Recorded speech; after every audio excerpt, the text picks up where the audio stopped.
की तरफ से कहा गया कि इस बात की बहुत अधिक संभावना है कि विदेशी आतंकवादी संगठन हिंसा करेंगे या अमेरिकी कंपनियों और सुविधाओं पर हमले करेंगे। पिछले 24 घंटों में कई बार अमेरिकी दूतावास ने इराक में अपने देश के नागरिकों से, अमेरिकियों से यह कहा है कि वे विदेशियों के अक्सर आने वाले इलाकों से बचें और किसी भी बड़ी सभा में शामिल होने से भी बचें, क्योंकि अब प्रॉक्सी वॉर भी होगा। अब अलग तरीके से हमले भी होंगे। और एक जो अटैक हुआ है वो सीरिया में अभी हुआ है। एक चर्च के ऊपर हमला हुआ जिसमें एक शख्स ने खुद को उड़ा लिया है और 15 लोगों की जान गई है। वो भी इस वक्त समझ में आ रहा है। लेकिन मेजर जनरल सिराज, क्या ये चीजें, अमेरिका की स्ट्रेटजी अभी तक क्लियर हुई है, या आप दर्शकों के लिए क्लियर कर सकते हैं कि आखिर उन्होंने किया क्या है? देखो राम, एक चीज माननी पड़ेगी, क्लेम्स और काउंटर क्लेम तो हर जगह चलेंगे।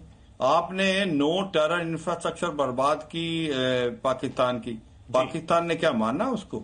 आपने उसकी 11 जो फ्रंटलाइन एयरफील्ड कर दी। पहले तो मानता नहीं था, बाद में तो काफी हद तक माना भी।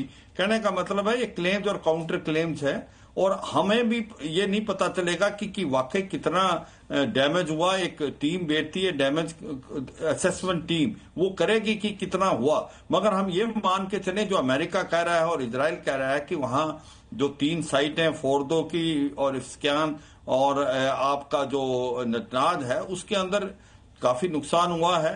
तो हम ये मान के चलते हैं कि नुकसान हुआ है, वो तो आज समय बताएगा। मगर 2-3 चीजें बड़ी क्लियर है। देखो, ये सच्चाई है कि अब ईरान भी कुछ न कुछ तो करेगा। ईरान, आप ये समझो कि अब हाथ पे हाथ बैठ के रहेगा तो उसको ऑनरेबल एग्जिट नहीं, और वो चाहे तो बेसिस पे हमले कराएगा, चाहे वो अपने प्रॉक्सी से हमले कराएगा, या वो अभी जो स्टेट ऑफ हॉर्मुज को बंद करेगा।